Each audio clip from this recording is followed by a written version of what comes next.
இந்த சத்தியம், அக்ஷயம் அப்படிங்கிற ஒரு சத்தியம், இந்த வார்த்தை, இதை பற்றிய தெளிவு உங்களுக்குள் மலர்ந்து விடுமானால் உங்கள் வாழ்க்கையில் வருகின்ற பலாயிரக்கணக்கான பிரச்சனை, சாதாரண ஒரு தலைவலியா இருக்கட்டும், இல்ல வாழ்க்கையின் மிகப்பெரிய பிரச்சனையான இந்த மாயையிலிருந்து விடுபட்டு மோட்சத்தை அடைவதாக இருக்கட்டும், அத்துணையையும் இந்த ஒரு சத்தியத்தால் நீங்கள் எதிர்கொள்ளவும் தீர்க்கவும் முடியும்.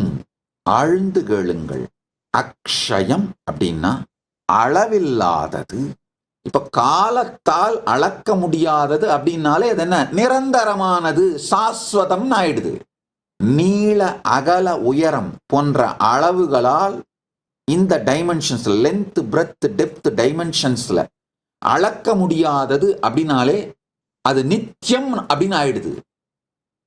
காலத்தாலே கடந்த காலம், நிகழ்காலம், எதிர்காலம் என்கின்ற காலத்தின் அளவுகளால் அளக்க முடியாதது அப்படின்னும் போது அது அஜரம், பிறப்புக்கு அப்பாற்பட்டது அப்படின்னு ஆயிடுது. இந்த நீளம், அகலம், உயரம், length, breadth, depth, time, space, இந்த எந்த டைமென்ஷன்ஸாலையுமே அளக்க முடியாதது அப்படின்னும் பொழுது அது கான்ஷியஸ்னஸ், உணர்வு. இவைகளுக்கு அப்பாற்பட்ட நீள அகல உயர கால, ஸ்பேஸுக்கான வார்த்தை தேச, இருப்பு.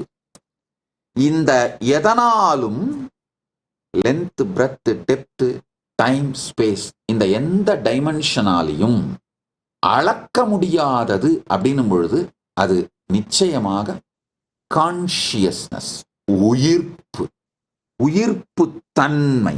அதுதான் அக்ஷயம் அப்படிங்கிற வார்த்தை மூலமா நமக்கு சொல்லப்படுகின்ற பொருள் என்னன்னா, தமிழ்ல சொல்லணும்னா அளவில்லாதது, அளக்க இயலாதது, அழிவு இல்லாதது, நிரந்தரமானது, சாஸ்வதமானது, நித்தியமானது, உயிர்ப்புமயமானது. அதாவது ஒரு ஃபியூவலால எரியற விஷயம் அந்த ஃபியூவல் முடிஞ்ச உடனே நின்று போயிடும். எரிபொருளால் எரிகின்ற ஒன்று எரிபொருள் தீர்ந்ததும் இல்லாமல் போய்விடும்.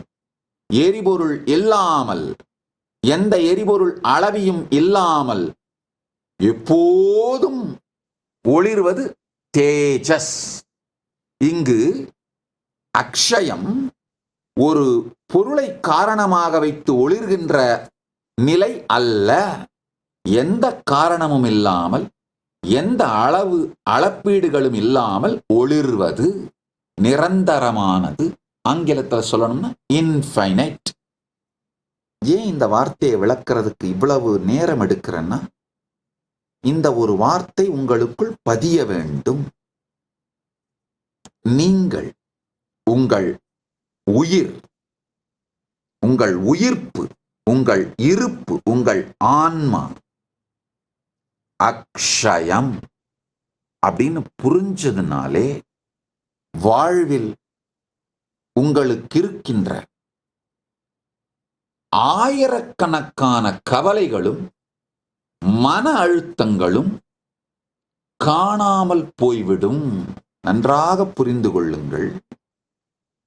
ஐயோ, கொஞ்ச நாள் தானே வாழப்போறோம், அதுக்குள்ள அத்தனையும் அனுபவிச்சாகணுமே, சேர்த்தாகணுமே, அனுபவிச்சாகணுமே, வாழ்ந்தாகணுமே அப்படிங்கிற கவலையினாலேயே, அந்த கவலையே உங்கள் வாழ்வை தின்று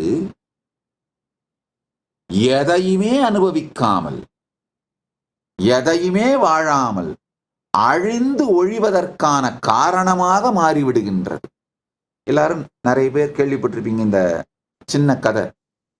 ஒரு அரசன் ஒரு விவசாயியை பார்த்து சொல்றான், அப்பா, சூரிய உதயத்திலிருந்து இரவு வரை, சூரிய அஸ்தமனம் வரை நீ எவ்வளோ தூரம் ஓடுறியோ அந்த நிலம் எல்லாம் உனக்குன்னு சொல்லிடுறார்.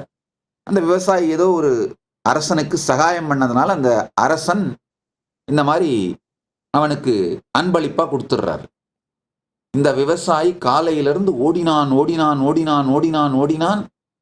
சூரியன் சாயும் பொழுதாவது கொஞ்சம் ஓய்வெடுத்தாதான் இவ்வளவு தூரம் ஓடி வந்துட்டமேப்பா, ஏற்கனவே இவ்வளவு நிலம் வந்துருச்சு அப்படின்ற முடிவுக்கு வராமல், அந்த நிம்மதிக்கு வராமல், வாழ்க்கை முழுவதும் பல தலைமுறைக்கும் சேர்த்து வைத்து விட்டோம் அப்படிங்கிற அமைதிக்கு வராமல், இன்னும் இன்னும் இன்னும் இன்னும் இன்னம்ங்கிற அந்த ஒரு உந்துதலால கடைசியில சூரியன் அஸ்தமிக்கும் பொழுது அவன் தன்னை தாக்குப்பிடிக்க முடியாமல், தன்னையே தன்னால் உயிர்ப்பித்து உயிரோடு வைத்துக் கொள்ள முடியாத அளவிற்கான பெரும் சோர்வில் விழுந்து இறந்து போனான், இல்லாது போனான்.